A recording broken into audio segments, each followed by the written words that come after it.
সাবেক রাষ্ট্রপতি দেশে ফিরলেন, প্রধানমন্ত্রী শেখ হাসিনাও ফেরবার প্রস্তুতি নিচ্ছেন। আওয়ামী লীগ নেতারাও কিন্তু দেশে ফেরবার প্রস্তুতি নিচ্ছেন। প্রধানমন্ত্রী শেখ হাসিনা, আমি প্রধানমন্ত্রী বলতে চাই, তিনি পদত্যাগ করেননি। প্রধানমন্ত্রী শেখ হাসিনাও দেশে ফেরবার প্রস্তুতি নিচ্ছেন। কি করবেন? মসনদ সামলে রাখতে পারবেন?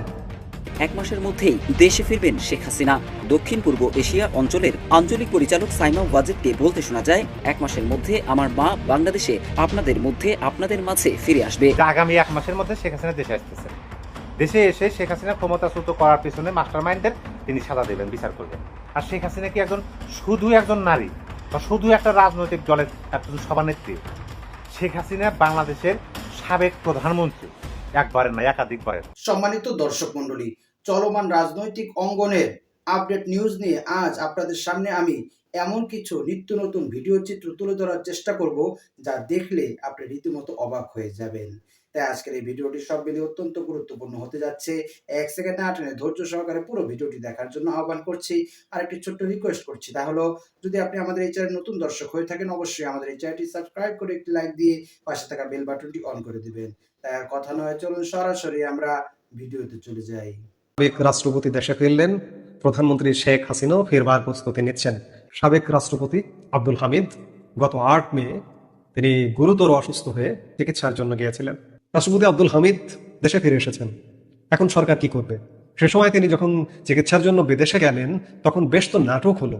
তিনি যে চিকিৎসার জন্য বিদেশে গেছেন এবং তিনি যথাসময়ে চিকিৎসা শেষে দেশে ফিরবেন, এটি তার ছোট ছেলে ফেসবুক স্ট্যাটাস দিয়েও জানিয়ে দিয়েছিল কিন্তু। এবং তিনি সাবেক রাষ্ট্রপতি আব্দুল হামিদ কথা রাখলেন। 31 দিনের চিকিৎসা শেষে তিনি দেশে ফিরেছেন। এখন সরকারের স্ট্র্যাটেজি কি হবে? আব্দুল হামিদের নামে কিশোরগঞ্জে একটি মিথ্যা হয়রানিমূলক হত্যা মামলা আছে। এই মামলার কারণেই তার বিদেশ যাওয়া নিয়ে সেই সময় প্রশ্ন উঠেছিল। আব্দুল হামিদ, যেটি জানা যাচ্ছে যে তিনি গ্রেপ্তার হবারও প্রস্তুতি নিয়ে এসেছেন। এই যে গুরুতর একজন অসুস্থ মুমূর্ষু একজন রোগীকে ইউনূস সরকারকে অ্যারেস্ট করবেন? দেখি, করুন, কেমন পারেন। আপনারা যত নাটক করবেন, যত জল ঘোলা করবেন, তত আপনাদের বিপদ সামনে আরো বেশি করে আসবে। আমি যেটি বলছিলাম যে রাষ্ট্রপতি আব্দুল হামিদ দেশে ফিরেছেন, একই সাথে আওয়ামী লীগ নেতারাও কিন্তু দেশে ফিরবার প্রস্তুতি নিচ্ছেন। প্রধানমন্ত্রী শেখ হাসিনা, আমি প্রধানমন্ত্রী বলতে চাই, তিনি পদত্যাগ করেননি। প্রধানমন্ত্রী শেখ হাসিনাও দেশে ফেরবার প্রস্তুতি নিচ্ছেন। কি করবেন? মসনদ সামলে রাখতে পারবেন? ইতিমধ্যে তো আওয়ামী লীগ নেতাকর্মী নিরীহ মানুষের প্রায় 3.5 লক্ষ মানুষকে গ্রেপ্তার করেছেন। বাংলাদেশের জেলের ধারণ ক্ষমতা মাত্র 42,000। সেখানে হয়তো গাদাগাদি করে সর্বোচ্চ 1 লাখ রাখা যায়, কিন্তু আপনার এই 3.5 লক্ষ মানুষকে, পুরো বাংলাদেশকে একটা জেলখানা, পুরো বাংলাদেশকে অবরুদ্ধ করে এই 3.5 লক্ষ মানুষকে কোথায় রেখেছেন? আমরা একটু দেখতে চাই যে সাবেক রাষ্ট্রপতি আব্দুল হামিদকে আপনারা অ্যারেস্ট করেছেন, আওয়ামী লীগ নেতারা একে একে দেশে ফিরছেন, ফেরবার প্রস্তুতি নিচ্ছেন, তাদেরকে অ্যারেস্ট করবেন, প্রধানমন্ত্রী শেখ হাসিনাকে অ্যারেস্ট করবেন। সেই প্রস্তুতি আছে? সেই গ্রেপ্তারটা করতে পারবেন? গ্রেপ্তার করে কি মসনদটা ধরে রাখতে পারবেন?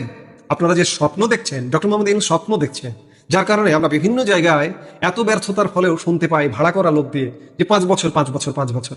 এই যে পরশুদিন এদের মাঠেও কিছু ভাড়া করা লোককে এনে সামনে দিয়ে তাদের কণ্ঠ বলা হচ্ছে যে আপনি কারো কথা শুনবেন না, আপনি 5 বছর চালিয়ে যান। 5 বছরের কথা কে বলে? বাংলাদেশের কোনো বিবেকবান মানুষ বলবে 5 বছরের কথা? মানুষ তো বলবে যে এই মুহূর্তে বিদায় নিন।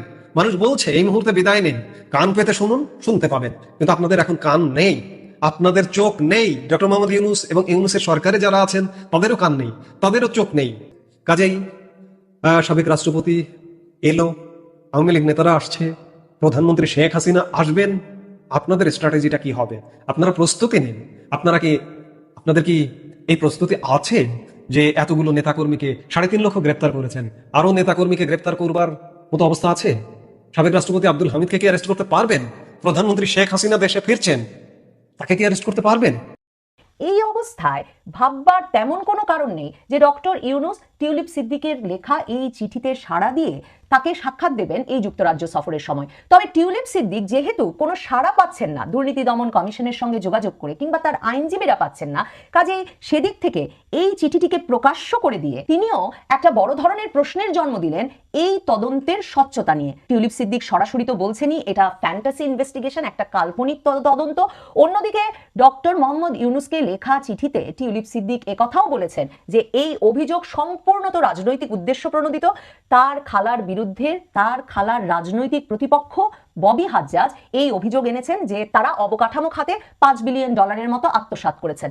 টিউলিপ সিদ্দিককে মন্ত্রী হিসেবে মুখোমুখি হতে হয়েছিল মন্ত্রিত্বের স্ট্যান্ডার্ড রক্ষাকারী যে কমিশন আছে ব্রিটেনে, মিনিস্টারিয়াল স্ট্যান্ডার্ডস কমিশন, তাতে তদন্তে, এবং সেখানে তদন্তে লাউরি ম্যাগনাস তদন্তকারী যিনি ছিলেন সেই বিচারপতি কিন্তু বলেছিলেন যে টিউলিপ সিদ্দিকের সরাসরি কোনো অপরাধ বা রং ডুইং বা অন্যায্য কাজের প্রমাণ তিনি পাননি। তবে তিনি একথাও সেখানে উল্লেখ করেছিলেন যে টিউলিপ সিদ্দিকের তার পরিবারের সঙ্গে সম্পর্কের বিষয়টিতে আরো সচেতন হওয়া উচিত ছিল, কারণ লাউরি ম্যাগনাস একদিকে যখন টিউলিপ সিদ্দিকের বাড়িঘরগুলোর নিয়ে তদন্ত করছিলেন, যেসব বাড়িতে ব্রিটিশ এমপি হিসেবে তিনি ছিলেন, তেমনি তিনি তদন্ত করেছিলেন ববি হাজ্জাজ দুর্নীতি দমন কমিশনে আরেকটি যে অভিযোগ এনেছেন সেই অভিযোগের, যে রাশিয়ায় রূপপুর পারমাণবিক প্রকল্পের বিষয়ে চুক্তি চূড়ান্ত করার সময় টিউলিপ সিদ্দিক তার খালা শেখ হাসিনার সফরের সঙ্গী হয়েছিলেন। এবং ববি হাজ্জাজের অভিযোগ, দুর্নীতি দমন কমিশন যে অভিযোগ তদন্ত করে দেখছে, যে সেখান থেকেও টিউলিপ সিদ্দিক বাড়তি আর্থিক সুবিধা পেয়েছিলেন। লাউরি ম্যাগনাসের কমিশন, ব্রিটেনের মন্ত্রিত্বের মান রক্ষাকারী কমিশন অবশ্য বলেছে এরকম কোনো প্রমাণ তারা পায়নি। তবে ফ্ল্যাট ব্যবহারের ক্ষেত্রে তারা দেখেছে টিউলিপ সিদ্দিক তার বোনের এমন একটি ফ্ল্যাটে দীর্ঘ সময় থেকেছেন, যেই ফ্ল্যাটটি তার বোন আজমিনা সিদ্দিক আওয়ামী লীগ ঘনিষ্ঠ একজনের কাছ থেকে বিনামূল্যে উপহার পেয়েছিলেন। এরপর টিউলিপ সিদ্দিক কিংস ক্রসে একটা ফ্ল্যাটে দীর্ঘ সময় থাকতেন, যেই ফ্ল্যাটটি আবার তার বাবা মা অর্থাৎ শেখ রেহানা এবং টিউলিপ সিদ্দিকের বাবা এরা দুজন পেয়েছিলেন আওয়ামী লীগ ঘনিষ্ঠ আরেক নেতার কাছ থেকে। এমনকি 2024 সালে যখন টিউলিপ সিদ্দিক জুলাই মাসে আবারও এমপি সম্মানিত দর্শক মণ্ডলী, বরাবরের মতোই আমরা দেখে এসেছি যে ডক্টর মোহাম্মদ ইউনূসকে এক প্রকার অসাধু ও দুষ্ট রাজনৈতিকবিদ এবং আওয়ামী লীগের দোসররা নানা প্রকার মিথ্যা প্রপাগান্ডা এবং বিভিন্ন প্রকার অপপ্রচার চালিয়ে তাকে মানুষের কাছে হেনস্থা করার জন্য এক প্রকার পায়তলায় লিপ্ত রয়েছে।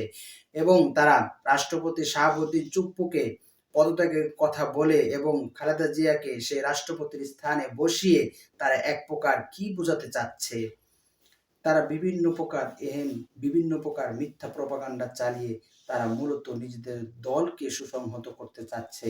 তারা মূলত নিজেরা সুসংহত ও শক্তিশালী হতে চাচ্ছে। কিন্তু তারা যদি এমন ইচ্ছা পোষণ করেন এবং তারা যদি তাদের রাজনৈতিক দলকে শক্তিশালী করার জন্য ডক্টর মোহাম্মদ ইউনূসকে কলঙ্কিত ও কুলুষিত করার জন্য বিভিন্ন প্রকার পদক্ষেপ গ্রহণ করে থাকে, তাহলে তারা মূলত ভুলের স্বর্গে বসবাস করছে। কেননা বাংলাদেশের 18 কোটি মানুষ যে ফ্যাসিস্টকে দেশ থেকে ছড়িয়েছে, তারা কখনোই দ্বিতীয়বার এমন বিএনপির মতো ফ্যাসিস্টদের রাজ্য কায়েম করতে দিবে না। কেননা আমরা দেখেছি শেখ হাসিনা দেশ ত্যাগের পর থেকে এক শ্রেণীর দুষ্ট রাজনীতিবিদরা নির্বাচনের জন্য উঠে পড়ে লেগেছে। তারা আদা জল খেয়ে নেমেছে। তারা নির্বাচন করতে করতে মুখে ফেনা তুলে ফেলছে। মূলত তারা নির্বাচন চেয়ে বাংলাদেশের মানুষের কল্যাণময় কিছু চায় না।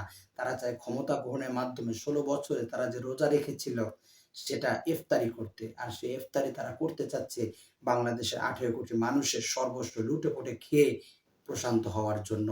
মূলত তারা বাংলাদেশের জনগণের কোনো মঙ্গল চায় না, মঙ্গল কামনা করে না। তারা চায় ক্ষমতা, তারা চায় টাকা, তারা চায় অর্থ, তারা চায় শক্তি, এছাড়া ভিন্ন কিছু নয়।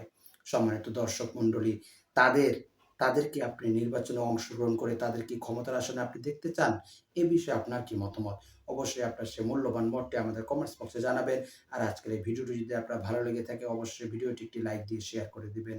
আজ এই পর্যন্তই। সকলেই ভালো থাকবেন, সুস্থ থাকবেন, নিরাপদ থাকবেন, এই আশা ব্যক্ত করে আজকের ভিডিও এখানেই শেষ করছি। আমিন ওয়া আখিরু দাওয়ানা আলহামদুলিল্লাহি রাব্বিল আলামিন। আসসালামু আলাইকুম ওয়া রাহমাতুল্লাহি ওয়া বারাকাতুহু।